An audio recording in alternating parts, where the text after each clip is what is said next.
Salibonani bathandekayo, liyabingelelwa ngegama lenkosi ethu Jesu. Amen. Sithanda ukubonga inkosi futhi ukuthi sesihlangene enyaweni zayo ukuthi sizwe amazwi okuphila. Sizwe amazwi okuphila. Sizakuthola intshumayelo yethu eqondana lama-single parents. Eqondana lama-single parents. Nxa kulequla bathandekayo engikhathazeka ngalo ngelama-single parents. uThixo uyalifuna leli qula ezulwini. Isikhathi eziningi nxa kulungiswa izifundo, izintshumayelo, zilande ama-couples, zilande abantu abatsha, zibe sezitshiya leli qula.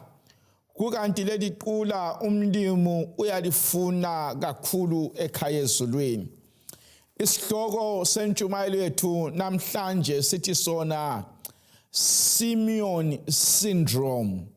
Simeon syndrome, umkhuhlane kaSimeoni. Kasikhothamise namakhanda sikhulekene.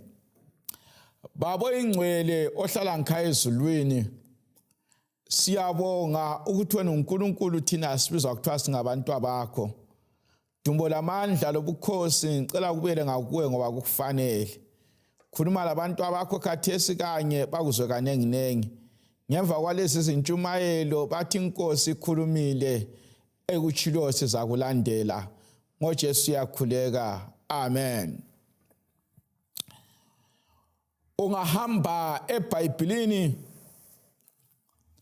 encwadini kaMateyu chapter 26, kumbe uvule uLuka chapter 7 sukusele verse ngeka 36, kumbe uye kuJohane chapter 12. Sithola indoda ekuthiwa nguSimeon. uSimeon le wayengumfarisi, kodwa sihlangana laye enguSimeon owake waba lamalepero. uJesu wayemsilisile, izulu lalimhawukele lamsilisa emalepherweni. uSimeon kwelinye ilanga wenza idili, abesemema uJesu labafundi bakhe babuye kusapha, baye endlini kaSimeon. Besiya endlini kaSimeon sithola omunye wesifazana. Ngiyakukholwa ukuthi umama lowo nxa wayesizwa ukuthi uJesu uza kuvakatshela endlini kaSimeon, umama lowo ngiyambona ngelihlo lakomoya esukuma ethwala iphesi yakhe engena edorobheni. Ngiyambona umama lowo engena esitolo esasithengisa impahla edurayo. Adlule umama lowo aqonde lapho kwakuthengiswa khona amakha anukelela okumangalisayo. Afike abuze indoda kumbe umama owayethengisa kulindawo ukuthi amafutha elilawo anukelelayo ladura ukwedlula wonke iwaphi. Ngiyababona abathengisayo bemkhangela, bakhangele lentengo yamafutha.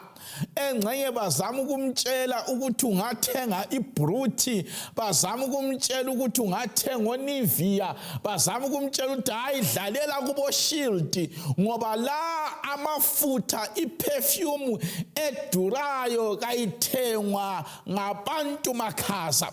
Iperfume leyi thina esilayo ayiphonga ukuthengwa ngabantu abaphonga ukuthutsha behamba ngenyawo, abantu abajayele abajayele ukubuza amafutha adurayo ngabantu abehlezi emoteni ezigadwayo othi nxa ungena ugade.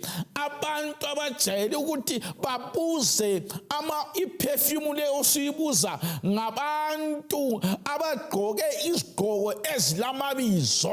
Abantu abajayele ukubuza iperfume leyi oyibuzayo ngabantu abakhulu, wena ungubani? Futhi abantu abajayele ukuzothenga iperfume futhi kuyabe kuhamba umuntu ngulomkakhe ngama-couples, wena uyakhanya le ringi kawula, uyakhanya uthi uyi-single parent kawula landoda. Ngiyababona bemkhangele ngelihlo bathandekayo lenhliziyo. Umama lo uyabuza uthi mina engubuzayo yikuthi iperfume elilayo idura okungakanani. Bayamkhangela umama lo baphonga ukuthi ngangcono simtshele. Babe sebemtshela ukuthi iperfume oyidulayo oyibiza oyifunayo igama layo ibizwa kuthiwa yinadi. Isebhokisini le-alabaster, yiperfume edurayo okungensiyo. Iperfume leyi i-300 denaria. I-1 denaria kwakungumholo bathandekayo oholwa ngumuntu ngosuku. Ngezinye indlela abazama ukumtshela khona yikuthi iperfume leyi ayiso 30 denario, awungeke uyithenge ngesalary yenyanga. Iperfume leyi ayiso 31 denario, ngeke uyithenge ngomholo wenyanga. Ngeke uthathe umholo wakho wonke ungathengelanga abantwana ukudla, ungabhadalanga irenti, uzothenga iperfume. Umama lo uthi alright, hlalani kahle. Abe sekhipha isikhwama sakhe, wayebekile umholo omnyaka wonke. Ngiyakukholwa ukuthi wayengadli la senti lumama, kuthiwa uyathatha i-300 denaria, umholo omnyaka wonke, athenge igabha lenadi iperfume edurayo, asuke layo umama ebambe iperfume edurayo esitolo. Abesitolo basale bebambe umlomo wangaphansi, ahambe umama lo ayethungatha endlini kaSimiyoni. Nxa efika endlini kaSimiyoni, umama lo ahle angene aqonde lapho kwakuhlezi khona uJesu. Athi nxa efika umama lo ahle ayivule iperfume. Nxa eyivula iperfume kunuka indlu yonke, ngoba kwakungaso perfume engunjwathi, kwakuyiperfume ethi ngavulwa ibambe indlu yonke, inuke okwesikhathi eside. Futhi yayinukelela mnandi endlini kaSimiyoni kuqala ukuba lomnuko omnandi, kulokuthi abafundi loSimiyoni babonge umnuko omnandi, kabazange bawuzwe umnuko omnandi. Umama lo uteqeda lapha abesethontisela inyembezi zakhe, abeseqala ukukhala inyembezi zakhe sibe sesiyathinta inyawo zikaJesu. Nxa sezithinta inyawo zikaJesu, abesethatha inwele zakhe esule inyawo zikaJesu. Nxa esesule inyawo zikaJesu, iBhayibhili lithi lona encwadini kaLuka chapter 7 verse ngelika 37,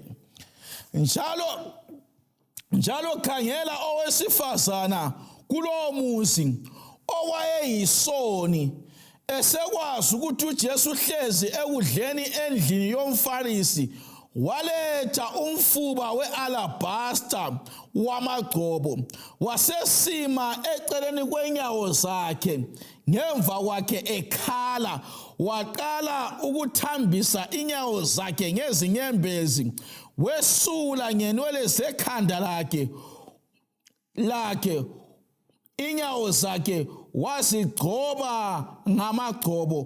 Kuthe uSimiyoni owayemnxusile ekubona wakhulumela ngaphakathi enhlizweni wathi, uba lo ebengumprofeti ebezakwazi ukuthi ungubani lumama omthintayo oyisoni.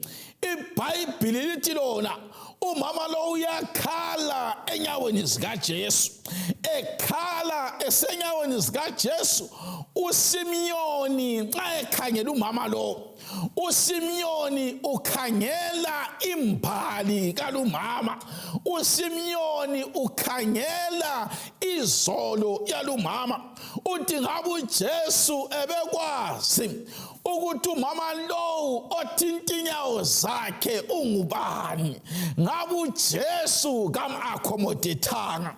Bathandekayo, umama lo okukhulunywa ngaye ungafunda eBhayibhilini uzathola ukuthi nguMary, okwakukhutshwe kuye amadimoni angu-7. nguMary owayelembali yokufebela eMagadala. nguMary bathandekayo owayesaziwa engelandoda. nguMary owayeyisingle parent, ubonakala enyaweni zikaJesu. oSimiyoni babe sebeqalisa ukusola. uhlupho esilalo bathandekayo yikuthi emhlabeni lasechechi silabantu abalomkhuhlane kaSimiyoni. kulabantu abakamlimu abaza bezokhonza umlimu ngamasabatha. kulabantwana bakamlimu abaza bezokhonza umlimu nsuku zonke, kodwa bathola oSimiyoni echechi, bathola oSimiyoni esigabeni, bathola oSimiyoni lapho esiphila khona, abathi ngabe uJesu uyakwazi ukuthi yena lowu unjani. kulabantu ababambe ihistory zabantu, kulabantu ababambe imbali zabantu. umuntu nxa esefuna ukukhonza umlimu, abalomkhuhlane kaSimiyoni babelokhe bemkhumbuza izolo yakhe. ngabe abantu bayakwazi ukuthi lowu wazalele 18 years? ngabe abantu bayakwazi ukuthi lowu wazala le ndoda yomuntu? uthi ngabe abantu bayakwazi ukuthi lowu ngulwana olabantwana abaningi abalaboyisa abatshiyeneyo? Bathandekayo, uhlupho esilalo echechi kulabo Simiyoni abazovalela abantu abazenyaweni zikaJesu. uSimiyoni uthi ngabe uJesu uyakwazi ukuthi umama lo uyisoni. uSimiyoni wayebona isono sikamama lo, yena engaboni esakhe isono. kulabantu abaqaphela ukubona uluthi oluselihlweni lomuntu, bangaboni ibande eliselihlweni labo. uSimiyoni wayelohlupho. echechi silohlupho. ungaba yisingle parent, abantu bakuklasa kwenye iklasi engani yiklasi yabantu abangahlambulukanga. akulanto ebuhlungu njengoba yisingle parent. bayakubiza ngamabizo, abanye bakubize bathi ngumazakhela, abakubiza ngamabizo amanengi ungaba yisingle parent, ikakhulu ngama lamadoda abechechi. so ungavela umela amadoda abo, uzezwa usubumbelwa izindaba zama zaphila. bakhona oSimiyoni umsebenzi wabo yikukhombela izono zayizolo. nxa uyisingle parent, abantu bakubona ngani uyisifebe. nxa uyisingle parent, abantu bakubona ngani ngumama ongaziphathanga. abantu bakubona ngani ulichapha, abantu bakumisinterpreta ngenxa yokuthi kawulandoda, ngenxa yokuthi ulabantwana kodwa awulandoda, ungahlabela egroupini kuthiwe sukhombe khona. Akulanto ebuhlungu njengokuba yi-single parent, ngoba oSimiyoni bakhona ukuthi bakukhumbuza ukuthi wena usuka ngaphi. Ngulwana phela esake samsentsha, ngulwana phela okumithiswa ngumfana lwana owathi kayisiso sakhe, ngulwana okubalekelwa ngumfazi ubaba lwana. Bathandekayo, kakulanto ebuhlungu njengokukhunjuzwa amanxeba ayizolo. uMary uze enyaweni zikaJesu, uSimiyoni umkhumbuza amanxeba ayizolo. uJesu abesebona ukuthi uSimiyoni ukhangela njani lumama. iBhayibheli lithi uJesu wasephendula wathi kuye, Simiyoni, ngile nkulumo lawe. Yena wathi khuluma mfundisi. uJesu uyabona ukuthi uSimiyoni ule problem. Abesesithi kwakukhona abantu ababili abalesikwelede. Sisonke omunye ekweleda imali enengi, omunye ekweleda imali encane. Bonke basebethethelela izikwelede. uJesu abesesithi ubona ngani ngubani owathanda kakhulu? uSimiyoni abesesithi ngulowu owaxolelwa ukuthi abhadale imali enengi. uJesu abesesithi yikho lokhu okwenziwe ngulumama. Ngifikile endlini yakho Simiyoni, awumphanga amanzi okugeza, kodwa lumama ugezise inyawo zami ngensizi zakhe. Lumama uthontise inhlupho zakhe zeminyaka wazithontisela enyaweni zami. Simiyoni, ngisendlini yakho kodwa inhlupho zakho kazikho enyaweni zami. Simiyoni, ngisendlini yakho kodwa insizi zakho lokhe zikuwe, ezikamama lowu sezisenyaweni zami. Babusisiwe ama-single parent abuye echechi bazothontisela inyembezi zabo enyaweni zikaJesu. Kungaba nzima empilweni, ubhadalele abantwana nzima, thontisela inyembezi enyaweni zikaJesu. Kungaba nzima empilweni, abantu bakubize mazakhela, abantu bakubize zalela ekhaya, abantu bakubize zala kanye, abantu bakubize lwana ongelandoda. Ungeza kuJesu, khala enyaweni zikaJesu. Ungabi lendaba labalomkhuhlane kaSimiyoni, ngoba bona kabakwazi ukuthi uThixo ukuthethelela okungakanani. Kabakwazi ukuthi uke wadlula phakathi kwamagagasi, kodwa uJesu wakwamukela unjalo. Bathandekayo, ngilapho ukuqinisa ama-single parents. Ungabi lendaba lokuthi oSimiyoni bathini, wena wosi uzokhala enyaweni zikaJesu. Bangakunyeya abanye omama, khala enyaweni zikaJesu. Bangakukhuluma embulini lasemdenini, khala enyaweni zikaJesu. Bangakunika amabizo abantu, khala enyaweni zikaJesu. Iyodwa indawo eyamukela izoni, iyodwa indawo engakhethi imhlobo, kusenyaweni sesiphambano. Enyaweni sesiphambano siyalingana, onothileyo longumyanga siyalingana. Enyaweni sesiphambano siyalingana, onokukhulu lonokuncane siyalingana. Enyaweni sesiphambano siyalingana, olendoda longelandoda siyalingana. Enyaweni sesiphambano siyalingana, odivosileyo lotshadileyo siyalingana. Enyaweni sesiphambano bathandekayo siyalingana, umfelokazi lolendoda siyalingana. Enyaweni sesiphambano siyalingana olabantwana abaloyise labantu abame bawondle bebodwa bangaza esiphambanweni balingana labonke. Ngingaphumula ngaphi? Kuphela ezinyaweni. Martha, single parent, khalela ezinyaweni zika Jesu. So ngani inkosi ingakupha amandla okuqina. Nkulumo zabantu kasibe ngamagcobo, uhlale ezinyaweni zika Jesu. Inkosi ibusise ukufundwa kwelizwi layo. Amen.